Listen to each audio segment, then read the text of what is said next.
तपाईहरुले मेरो मुखबाट डिजिटल मार्केटिङ भनेको के हो, त्यसले के कामहरु गर्छ भनेर त बारम्बार सुन्नु नै भएको छ।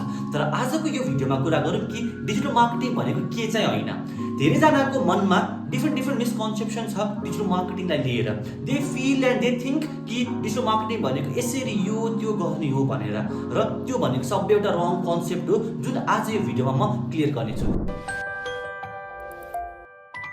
सो कुरा गरौँ डिजिटल मार्केटिङ भनेको के चाहिँ होइन। First thing is Facebook boost post. यदि तपाईँ बिजनेस ओनर हुनुहुन्छ वा तपाईँ यदि एउटा डिजिटल मार्केटर हो जो चाहिँ फेसबुक पेजमा भएको त्यो एउटा बुस्ट पोस्टको बटनलाई क्लिक गरेर बुस्ट गरिरहेको छ कुनै पनि बिजनेसको पेजको पोस्ट अथवा सर्भिस भने that is not digital marketing. फेसबुकले दिएको जस्ट एउटा easy to access ads account मात्रै हो, एड्स म्यानेजर हो, जसलाई चाहिँ युज गरेर चाहिँ बिजनेस ओनर्स अथवा मार्केटर्सहरूले चाहिँ एड रन गर्न सक्छ। तर त्यो बुस्ट पोस्टलाई क्लिक गरेर एड रन गर्दाखेरि धेरै कुराहरू चाहिँ हामीहरूले मिस गर्नेछौँ, धेरै कुराहरू हामीहरूले गर्न सक्दैनौँ जुन हामीहरूले प्रोफेसनल एड्स म्यानेजरबाट गर्न सक्छौँ। सो बुस्ट पोस्टमा क्लिक गरेर तपाईँले यदि प्रमोट गरिराख्नु भएको छ भने that is not digital marketing. र एन्डमा म तपाईँहरूलाई भन्नेछु कि एक्चुअलमा डिजिटल मार्केटिङ भनेको चाहिँ के हो भनेर। Second thing is being a content creator. तपाईँहरूलाई लाग्न सक्ला फेरि है कन्टेन्ट क्रिएसन भनेको त डिजिटल मार्केटिङ भित्रै पर्ने कुरा हो। यस, कन्टेन्ट क्रिएसन कन्टेन्ट मार्केटिङ भनेको डिजिटल मार्केटिङ भित्र पर्ने कुरा हो। तर धेरैजना कन्टेन्ट क्रिएटर्सहरू हुनुहुन्छ जो कन्टेन्ट त क्रिएट गरिराख्नु भएको छ तर उहाँहरूको मेन गोल मेन अब्जेक्टिभ भनेको चाहिँ कति रिच आइरहेको छ, कति इङ्गेजमेन्ट आइरहेको छ र कति सेयर्स र कमेन्ट आइरहेको छ। That is not the ultimate goal of digital marketing. Digital marketing गर्दाखेरि तपाईँहरूले कन्टेन्ट मार्केटिङ त गर्नुपर्ने हुन्छ, तर त्यो गर्दाखेरि चाहिँ एउटा गोल एउटा अब्जेक्टिभ हुन्छ, त्यो अचिभ गर्नको लागि हामीहरूले गरिन्छ।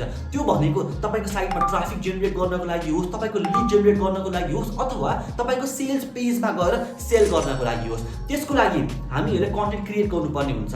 त्यसको लागि कन्टेन्ट क्रिएटर्सहरूले कन्टेन्ट मार्केटिङ गर्नुपर्ने हुन्छ, न कि रिच इङ्गेजमेन्ट एन्ड सेयरको लागि। So just being a content creator you are not doing digital marketing. Third thing is sales through website. धेरैजना नेपालीहरूको बानी के छ भने नि सुरुमा वेबसाइट बनाउने बेलामा धेरै चासो गरिन्छ, धेरै मेहनत गरिन्छ, तर वेबसाइट बनिसकेपछि कसैलाई केही पनि मतलब हुँदैन।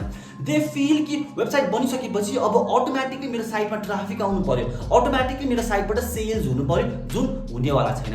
गुगल यत्रो ठुलो सर्च इन्जिनमा कति मिलियन्स अफ साइट्सहरू छ, तपाईँको साइट यत्तिको अगाडि आउनेवाला छैन, तपाईँको साइटमा यत्तिकै सेल हुनेवाला छैन। त्यसको लागि हामीहरूले प्रपरली डिजिटल मार्केटिङ स्ट्राटेजिजहरू टिप्स टेक्निक्सहरू युज गर्नुपर्ने हुन्छ। So if you are building a website and if you think कि just by creating a website you will get sales then that is not digital marketing.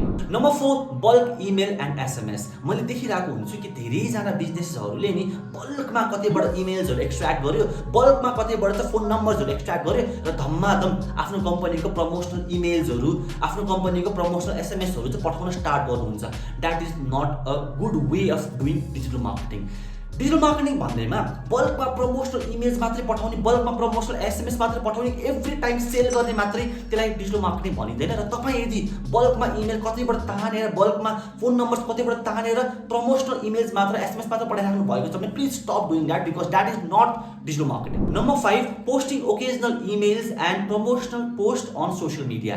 धेरैजना बिजनेसेसहरूले नि आफ्नो Facebook Instagram पोस्टमा एभ्री टाइम कुनै चाड आइरहेको छ भने happy Dashain, happy Tihar, happy Holi, यो त्यो ओकेजनल इभेन्टको पोस्टिङ गरिराख्नु भएको हुन्छ। धेरैजनाले हामीकोमा यो सर्भिस छ, यो प्रोडक्ट छ, यसको यो अफर छ, यो त्यो अफर छ भनेर मात्रै पोस्ट गरिराख्नु भएको छ एन्ड दे फिल कि they are doing content marketing and that is not content marketing. त्यस्तो वेमा नि तपाईँले प्रमोसनल होइन आफ्नो सर्भिसको मात्रै प्रमोसन गर्ने खालको पोस्ट खालि कुनै ओकेजन आउने बित्तिकै पोस्ट गरिराख्नु भएको छ र तपाईँलाई लाग्छ कि तपाईँले चाहिँ त्यहाँबाट चाहिँ आफ्नो अडियन्सको अगाडि ब्रान्डिङ गरिराख्नु भएको छ भने that is not a good way होइन। नट अ गुड वे मात्र होइन, त्यसरी कसैले पनि हेर्नेवाला छैन, त्यसरी कहिले पनि तपाईँको ब्रान्डप्रति नि मान्छेले ट्रस्ट गर्नेवाला छन्। जस्ट तपाईँ चाहिँ एउटा आफूलाई अनलाइनमा प्रेजेन्ट मात्रै गर्न खोजिराख्नु भएको छ एन्ड इफ यु फिल कि त्यसरी सेल हुनेवाला छ एन्ड इफ यु फिल त्यसरी चाहिँ मान्छेहरूले तपाईँलाई चाहिँ मेसेज अथवा कन्भर्जन अथवा लिड दिन्छ भने नि you are wrong my friend, that is not digital marketing. अब डिजिटल मार्केटिङ भनेको चाहिँ के हो त भन्दाखेरि चाहिँ यति कुरा बुझ्नुहोस् कि just promoting your product and service is not digital marketing. Digital marketing भनेको चाहिँ तपाईँले एउटा मासलाई मार्केटिङ गरिराख्नु भएको छ। मार्केटिङ पनि यस्तो वेमा कि तपाईँले खालि सेल सेल सेल सेल मात्र गरिराख्नु भएको छैन, तपाईँले एउटा राम्रो वेमा भ्याल्यु प्रोभाइड गरिराख्नु भएको छ। आफ्नो अडियन्सलाई राम्रोसँग बुझ्नु भएको छ, उसको पेन, उसको प्रब्लम, उसको निड राम्रोसँग बुझ्नु भएको छ र त्यो प्रब्लम, पेन, निडलाई केटर गर्ने खालको कन्टेन्टहरू क्रिएट गरेर होस्, डिफ्रेन्ट वेबाट तपाईँले चाहिँ प्रब्लम सल्भ गर्न खोजिराख्नु भएको छ, फ्रीमा त्यो पनि विदाउट चार्जिङ एनिथिङ। त्यो वेमा तपाईँले भ्याल्यु दिइराख्नु भएको छ भने नि त्यो मासले तपाईँलाई ट्रस्ट गर्न स्टार्ट गर्छ, because you are solving their problem without charging anything. र त्यो ट्रस्टको कारणले नै लेटर जब तपाईँले आफ्नो प्रोडक्टलाई सेल गर्नुहुन्छ नि त्यो बेलामा सेल्स नेचुरल्ली हुन्छ। त्यो बेलामा तपाईँले चाहिँ बाई बाई बाई भनेर सेल पुसी सेल्स गरिराख्नु पर्दैन, इजिली नेचुरली सेल गरिन्छ। सो डिजिटल मार्केटिङ भनेको चाहिँ तपाईँले मासलाई एउटा वेमा मार्केटिङ गर्नुहुन्छ, जुन वेमा तपाईँले आफ्नो अडियन्सलाई चाहिँ भ्याल्यु प्रोभाइड गर्नुहुन्छ, त्यो अडियन्सको ट्रस्ट बिल्ड गर्नुहुन्छ, सो द्याट लास्टमा सेल गर्ने बेलामा चाहिँ इजिली नेचुरल सेल्स हुनको लागि। So exactly this is digital marketing र यो वेमा नि मैले पनि मार्केटिङ गर्ने रहेको हुन्छु। तपाईँलाई यो भिडियो जुन मैले दिइरहेको छु यो कम्प्लिटली फ्रीमा छ, तपाईँले भ्याल्यु पाइराख्नु भएको छ। Right now I am not selling anything to you. तर यसरी नै तपाईँहरूले पनि आफ्नो बिजनेस वा अरूको बिजनेसलाई चाहिँ यो स्ट्राटेजीहरू बिल्ड गर्न सक्नुभयो भने मात्र you will be doing digital marketing. र यही कुराहरू चाहिँ म मेरो 3 मन्थको एडभान्स प्रोग्राममा पनि सिकाउनेछु। तपाईँहरूलाई चाँडै नै म इमेलको थ्रुबाट नेक्स्ट ब्याचको अनाउन्समेन्ट पनि दिनेछु।